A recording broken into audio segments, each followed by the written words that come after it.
Al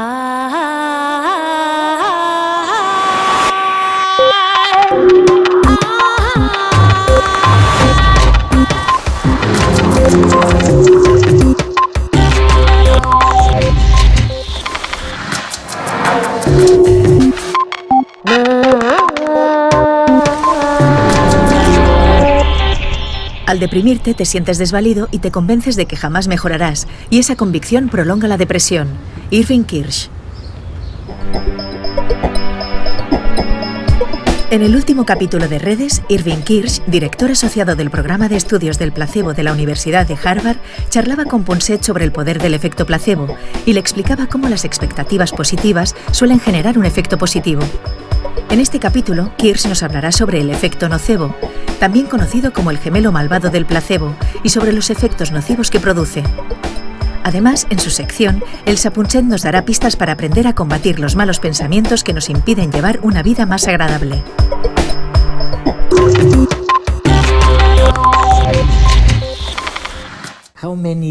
¿Cuántos años han pasado desde que empezasteis a investigar sobre el efecto placebo?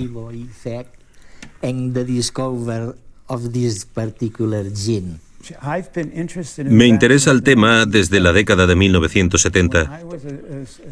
Cuando todavía era un estudiante, en los 70, empecé a interesarme por el efecto placebo y por las expectativas, y decidí centrarme en eso. Ha sido la base de mi carrera académica desde entonces. Increíble, ¿no? Sin duda te sientes un poco más feliz que hace 20 años. Me siento mucho mejor, porque ahora, en lugar de saber poquísimo sobre el placebo, sé un poco más, y además soy consciente de todo lo que aún nos queda por conocer, y eso lo hace aún más apasionante. Sigue habiendo mucho por aprender. En este sentido, las personas con genes sensibles al placebo son más fáciles de tratar que las que carecen de dichos genes. O vamos a ver, ¿es una bobada? ¿Y no existen personas con genes que les hagan responder mucho o poco al placebo? Mira, si me hubieras hecho esa misma pregunta hace 2 años, te habría respondido: los datos apuntan a que todo el mundo responde al placebo. A veces lo hace una persona, a veces otra. Eso te habría respondido hace 2 años. Sin embargo, acabamos de finalizar un estudio que creo que se publicará muy pronto, en el que hemos descubierto un gen que predice la respuesta de los pacientes al placebo. ¿Al placebo? Especialmente al placebo, que viene acompañado de una buena relación terapéutica. El estudio estará disponible muy pronto. Este es Vance Vanders. Vance recela de los médicos y, cuando enferma, visita al curandero de su pueblo, en el estado de Alabama, en los Estados Unidos. Este es el curandero, furioso con Vance porque no tenía dinero para pagarle los amuletos que le había preparado. El curandero le hizo un hechizo y le dijo que moriría a los pocos días. 2 semanas después, Vance estaba moribundo. En contra de su voluntad, su familia lo lleva al hospital. Ningún médico pudo encontrar la causa de su enfermedad ni hacer nada que mejorase su estado. Este es el Dr. Drayton Doherty, después de que la esposa de Vance le contara lo del hechizo. Aquí vemos a Vance retorciéndose y vomitando después de que el Dr. Doherty le inyectara un vomitivo. Y este es el Dr. Doherty haciendo que sacaba una lagartija del vómito de Vance. La lagartija estaba escondida en la manga del Dr. Doherty. Ahora vemos al médico mostrándole la lagartija a Vance y diciéndole que le estaba comiendo las tripas desde dentro de la barriga. El doctor se había inventado la historia de que había amenazado de muerte al brujo para que le dijera cómo curar a Vance. Este es Vance. Poco tiempo después, sano y salvo. Y todavía no hemos abordado lo que llamáis el efecto nocebo. Sí. Quiero decir, admitir que las expectativas negativas también pueden provocar efectos perjudiciales. Que no solamente hay expectativas positivas. Si uno espera que algo vaya mal, pueden producirse efectos nocivos. ¿Es verdad? Desde luego. Hay quien llama al efecto nocebo el gemelo malvado del placebo, porque en un caso tenemos expectativas positivas y buenos resultados. En el otro, expectativas negativas y malos resultados. Si le dices a alguien que lo que está tomando puede causar varios síntomas, se pueden provocar dichos síntomas. Eso explica lo que se ha llamado enfermedad psicogénica o enfermedad psicogénica masiva, también conocida como histeria colectiva. Algo así como cuando alguien sufre un síntoma y dice, vaya, tiene que haber sido por tal y cual. Los demás lo escuchan. Y si se han visto expuestos a lo mismo, gritan, a mí también me pasa.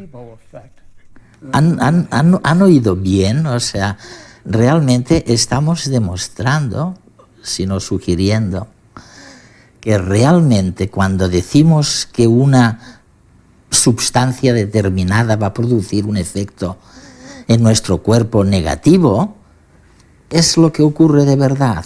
Es algo que, ¿sabes? Lo viví durante 4 o 5 años en Haití. Allí tuve la ocasión de aprender un poco sobre el vudú. El vudú consiste en abrir la mente a la posibilidad de que las expectativas negativas puedan de hecho tener consecuencias malas. Y debo decir que, intenté conocerlo mejor, pero es muy difícil cuando no eres de allí.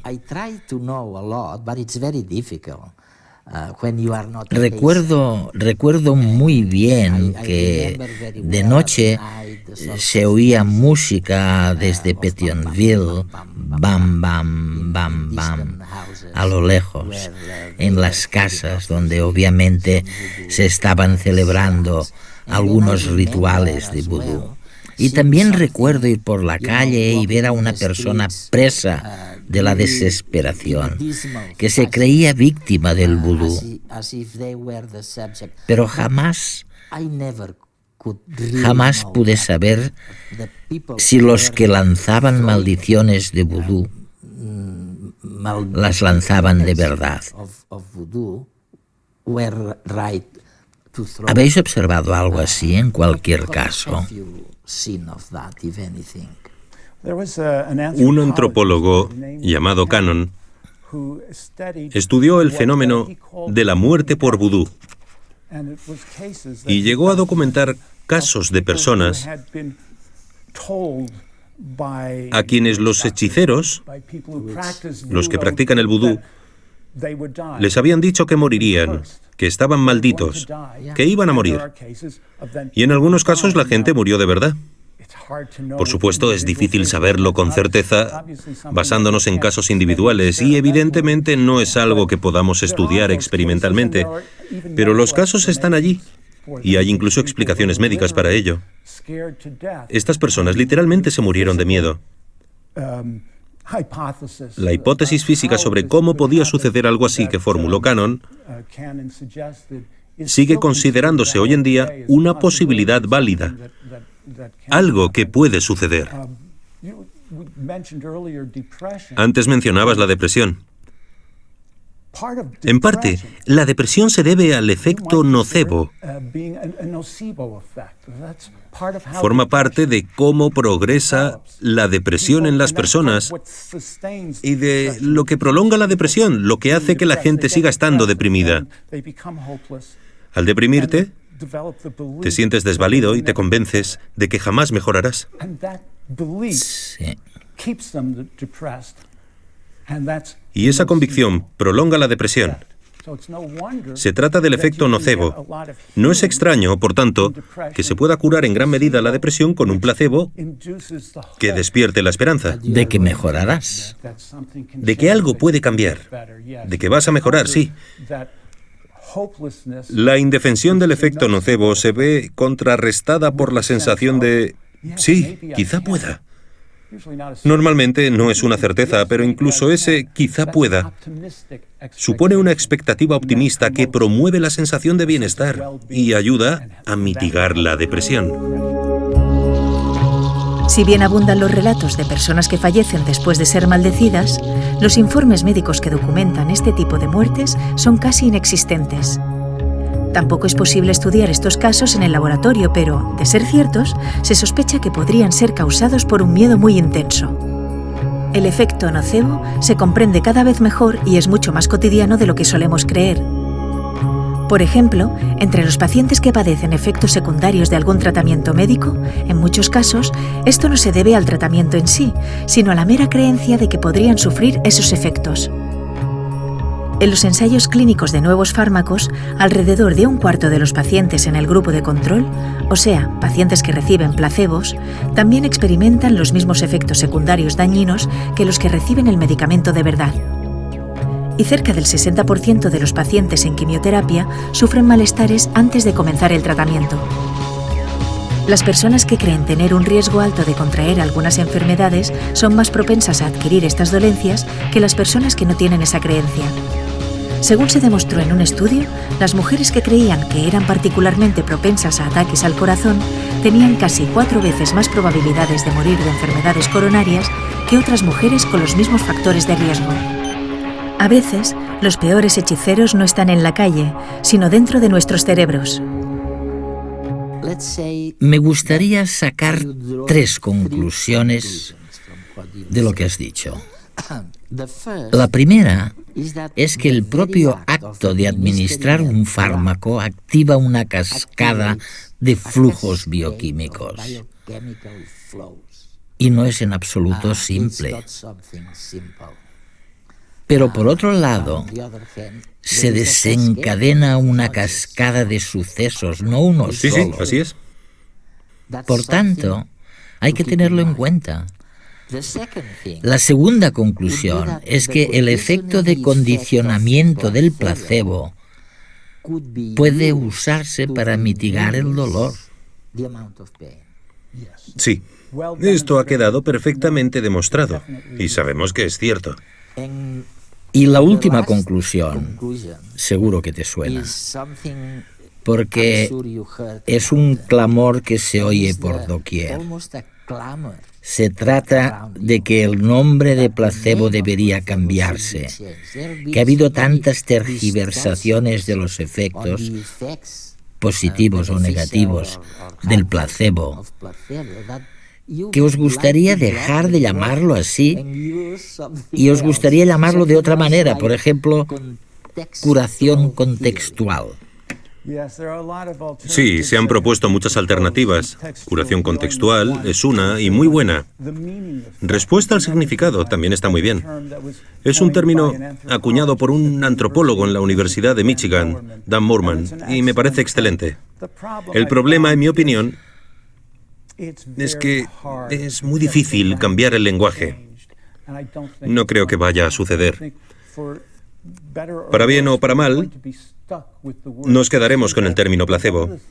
Sin embargo, una de las cosas que he constatado, y creo que ha empezado a pasar ahora, o por lo menos en los últimos 10 años, primero entre científicos y médicos, y luego los medios de comunicación se han ido interesando más por el tema, es que la connotación de la palabra placebo, la sensación que suscita, está cambiando. Poco a poco va siendo cada vez menos negativa.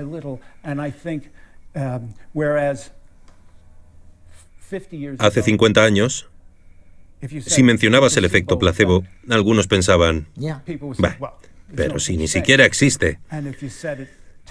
Y hace 10 años te decían, Sí, pero eso es lo que intentamos eliminar, porque no es más que el efecto placebo. No queremos que contaminen nuestros medicamentos. En cambio, ahora muchos dicen, el placebo, y lo dicen de otro modo. Realizamos un estudio hace poco en el que administrábamos placebo a los participantes y les decíamos que lo que recibían era placebo. Eso era impensable hace unos años. Lo que hicimos fue explicárselo. Mira, para la enfermedad que padeces, las pruebas científicas indican que el placebo puede ayudar. Y funciona. Y ahora sabemos por qué sucede. En parte se debe al condicionamiento, a lo que ya conocéis del ejemplo de Pavlov y los perros. Es decir, habéis experimentado antes lo que supone tomar un medicamento. Vuestro organismo ha ido forjando expectativas positivas relacionadas con la toma de nuevos fármacos. Esta pastilla no contiene ningún medicamento. Solamente es azúcar. Pero el ritual de tomarlos ayudará a aliviar los síntomas. Y funcionó. Hemos publicado el estudio en una revista médica. Lo que nos lleva a la mente, al contexto mayor de la mente. Hay una última cosa que me encantaría que les contaras a los telespectadores. Cuando van al médico o a alguien que creen que puede ayudarles, pueden recibir cápsulas, píldoras o inyecciones. Al parecer, tenéis una hipótesis sobre cuál de las tres es más eficaz. Aparentemente, ¿puedes decirnos cuál de las tres me iría mejor? De hecho, sabemos cuál es más eficaz. Sabemos que las cápsulas son más eficaces que las píldoras, que las inyecciones van todavía mejor que las cápsulas, que 2 píldoras funcionan mejor que una sola, y 4 todavía mejor. Y también sabemos que el placebo más eficaz de todos es la falsa cirugía. La cirugía que en realidad es placebo. Se ha practicado en algunos ensayos clínicos donde tras realizar una incisión a los pacientes se los volvía a coser sin ninguna intervención más. El efecto placebo es tremendo.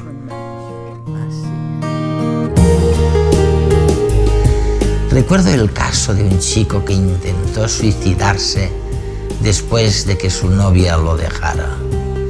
No recuerdo su nombre, pero sí que se había tragado de una vez las 29 pastillas que tenía en su mesa de noche y que al sentir que se estaba muriendo se arrepintió de lo que había hecho. Un vecino lo llevó al hospital. El chico llegó tembloroso, con una presión sanguínea muy baja y su respiración era casi inexistente. Los médicos hicieron todo lo que había que hacer en estos casos, pero el chico no mejoraba. Y lo más curioso, el examen toxicológico no indicaba ningún envenenamiento. Al poco rato llegó la prueba de que las pastillas que el chico había tomado eran de azúcar. El joven participaba de un ensayo clínico de un medicamento nuevo y sin saberlo estaba en el grupo de control. El chico se había dado una sobredosis de placebo. 15 minutos después de conocer la verdad, el chico lloraba de alivio y su presión sanguínea volvía a ser normal.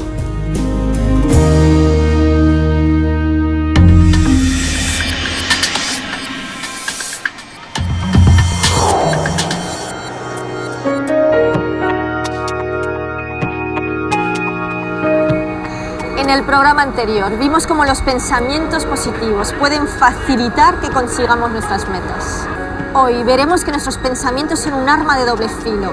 Con ellos también podemos morir de miedo, enfermar de pena, languidecer de aburrimiento, volvernos agresivos o simplemente contagiarnos de la tristeza de quienes nos rodean.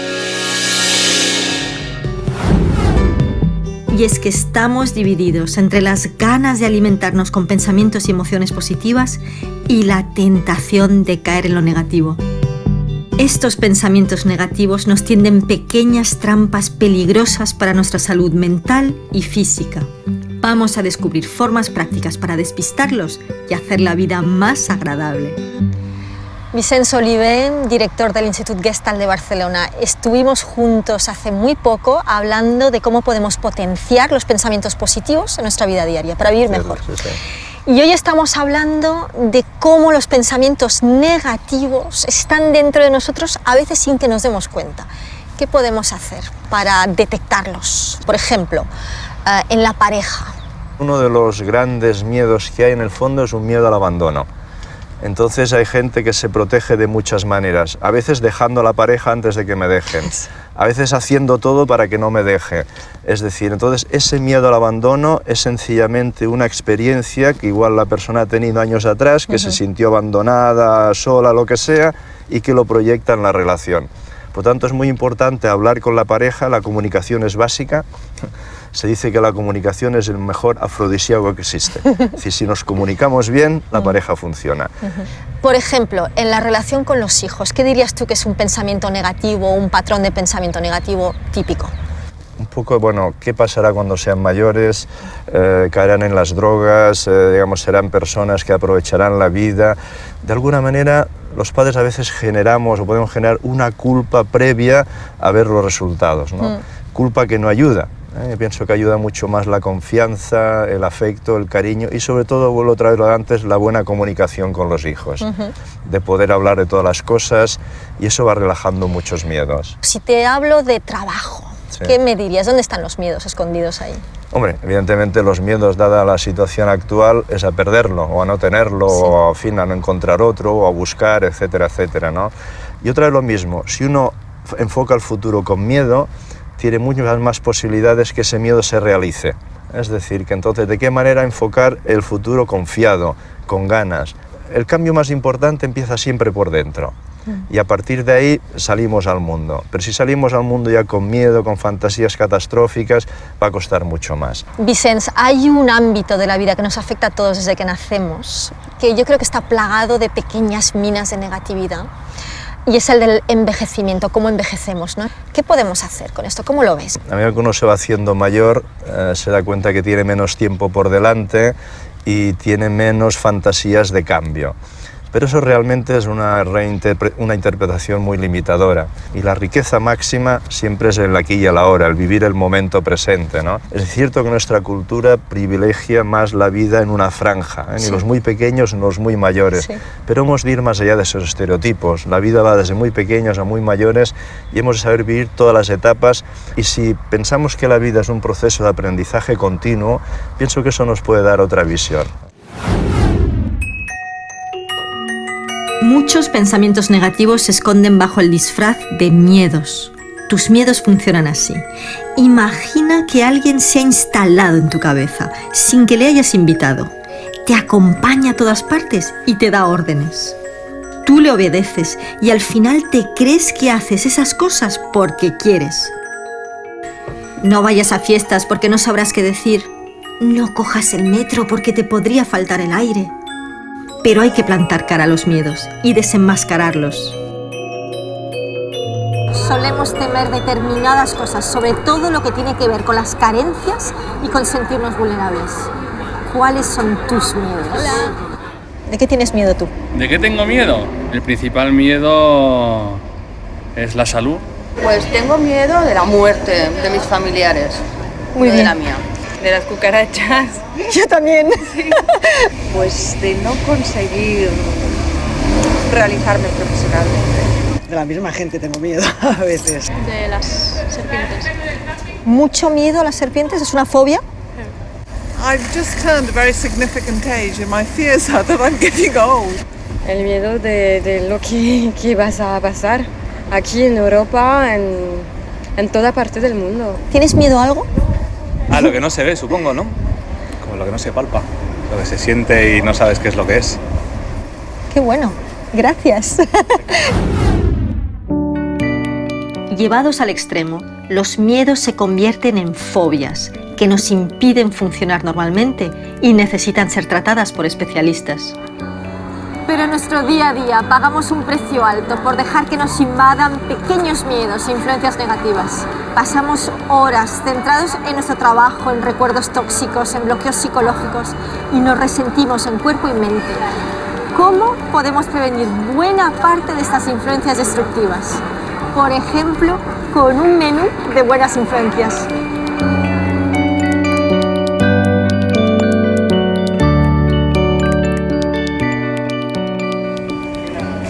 Hola, Joan. Hola.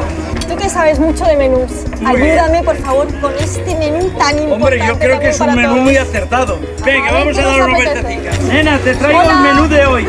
¿Qué plato esta semana para mejorar nuestras vidas? A ver, ¿qué es ¿con un qué nos plato que alimentamos? ¿Mejorar la dieta? Hacer nuevos amigos, hacer ejercicio que también me hace falta. Venga, un poco de gimnasia, marchamos. Y ser más agradecido. ¿Con qué? Una cosa de la que estar agradecido hoy.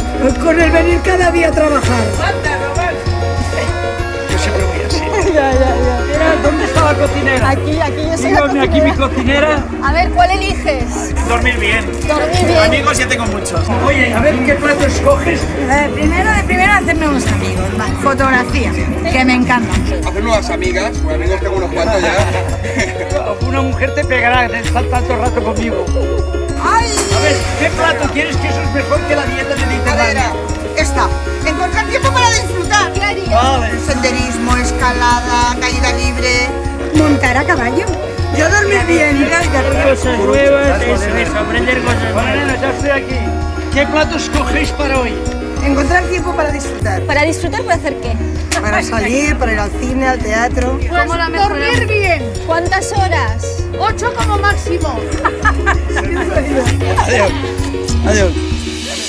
No se trata de ser perfectos, se trata de ser conscientes de que desde todos esos lugares del menú de la vida te están llegando ahora mismo oportunidades positivas o negativas.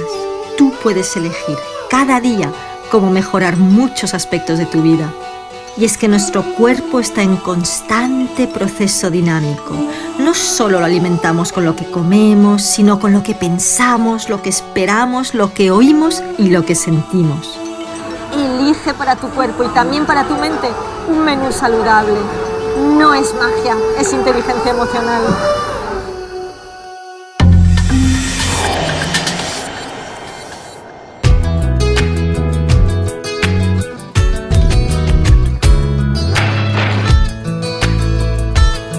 He oído hablar de la antimateria. ¿Qué es?